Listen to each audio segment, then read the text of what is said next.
We know with narcissistic personality disorder, at the level of the personality structure itself, there was an authentic self who built as a child in response to a very oppressive and abusive environment, a wall around themselves to protect themselves. And within that wall is a sort of a mirror, a Perseus shield, which distorts truth. And everything that goes through, well, first of all, very little reality actually breaks through this narcissistic shell. But when it does, the little bits of reality that break through the narcissistic shell, that which reaches the little bit of authentic self that is left there, which is mainly dead because the authentic self dies in this isolation and shrivels to almost nothing.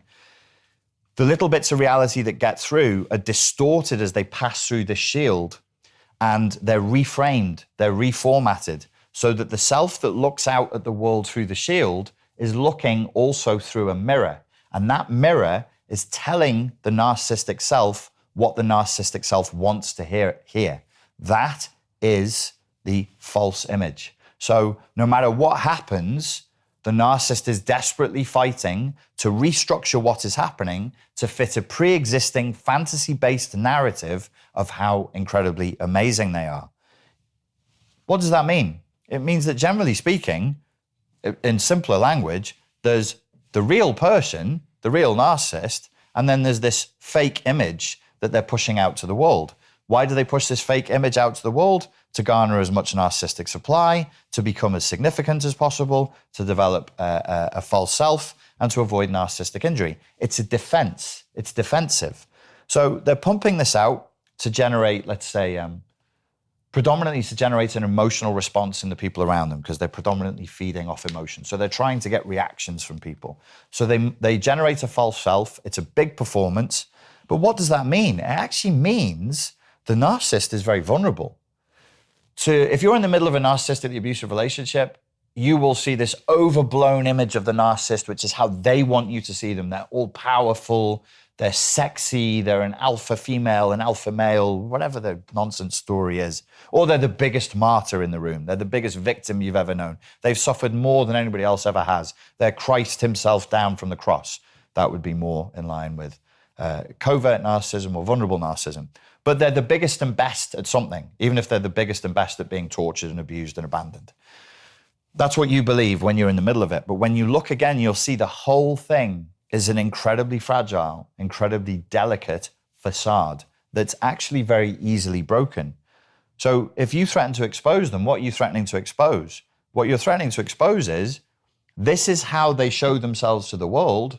This is how they've shown themselves to this person. This is how they've shown themselves to this institution. This is how they've shown themselves to this industry. But you have evidence that, in fact, the real person is like this.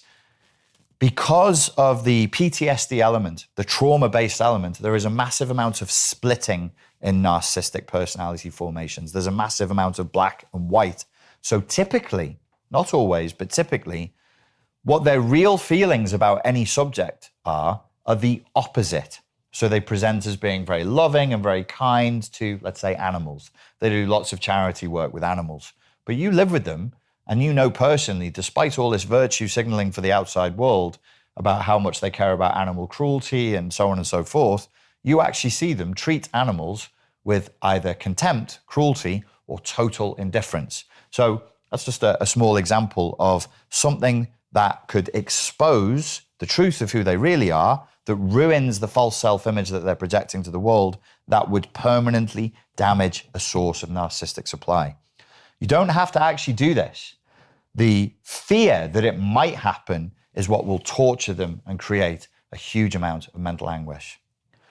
Please use the information I have given you here for the highest good of all concerned. If you're in an abusive relationship, don't abuse the abuser. Simply leave, go to therapy, heal, reduce their significance in your life, get on with your life and live a good life for the highest good of all concerned.